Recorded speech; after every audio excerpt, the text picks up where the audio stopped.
Hi நண்பர்களே, நம்ம இப்போ என்ன பண்ண போகிறோம்னு பார்த்தோம்னா மீன் மேக்கர் கிரேவி தாங்க பண்ண போகிறோம். அதுக்கு அடுப்பில் ஒரு பாத்திரம் வச்சுட்டு பாத்திரம் காஞ்சதுக்கப்புறம் தேவையான அளவு ஆயில் ஊற்றிட்டு ஆயில் காஞ்சதுக்கப்புறம் ஒரு ஸ்பூன் சீரகம், சோம்பு, ஒரு அரை ஸ்பூன் மிளகு, ஒரு 1.5 டீஸ்பூன் அளவு இஞ்சி பூண்டு பேஸ்ட்டு சேர்த்து பச்சை வாசனை போகிற அளவுக்கு நல்லா வதக்கிக்கோங்க. வதக்கிட்டு இப்போ வந்து பெரிய வெங்காயம் இல்லை சின்ன வெங்காயம் சேர்த்துக்கலாம்.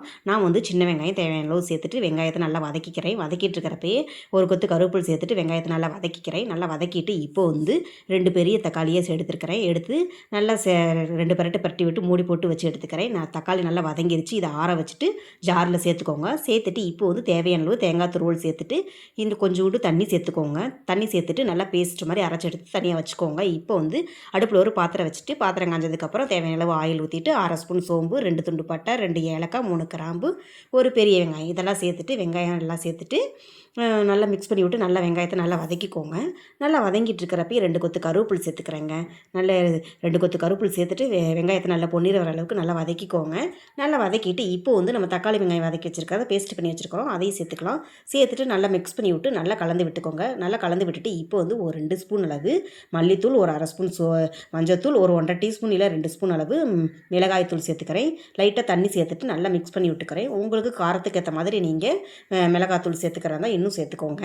இப்போ வந்து நல்லா கலந்து விட்டாச்சு. நல்லா கலந்து விட்டுட்டு இப்போ வந்து கிரேவி குழம்பு உங்களுக்கு எந்த வகை தோதோ அது மாதிரி தேவையான அளவு தண்ணி சேர்த்துக்கோங்க. நான் வந்து எனக்கு தேவையான அளவு தண்ணி சேர்த்துட்டு தேவையான அளவு உப்பும் சேர்த்துட்டு நல்லா கலந்து விட்டு ஒரு மூடி போட்டு 5 நிமிஷம் வச்சு எடுத்துகிட்டு பாருங்கள் நல்லா கொதி வந்துருச்சு. இப்போ வந்து நம்ம மீன் மேக்கரை ஒரு 10 நிமிஷம் சுடுதண்ணியில் போட்டு அந்த தண்ணியை புழிஞ்சிட்டு சேர்த்துக்கிறேன். சேர்த்துட்டு ஒரு 5 நிமிஷம் கிரேவி கன்சிஸ்டன்சி வர அளவுக்கு மூடி போட்டு வச்சு எடுத்துக்கிறேன்.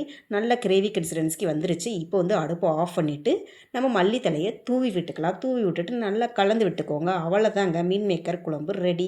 கிரேவி மாதிரி இருக்குது, குழம்பு மாதிரி இருக்குது. நீங்கள் வீட்டில் வந்து ரைஸு, இட்லி, தோசை, சப்பாத்தி எதில் வேணாலும் காம்பினேஷனாக வச்சு சாப்பிட்டு பாருங்கள். டேஸ்ட்டு சூப்பராக இருக்குது. நான் ஒயிட் ரைஸ்க்கு காம்பினேஷனாக வச்சு நல்லா சாப்பிட்டு பார்த்தேன், சூப்பராக இருந்துச்சு.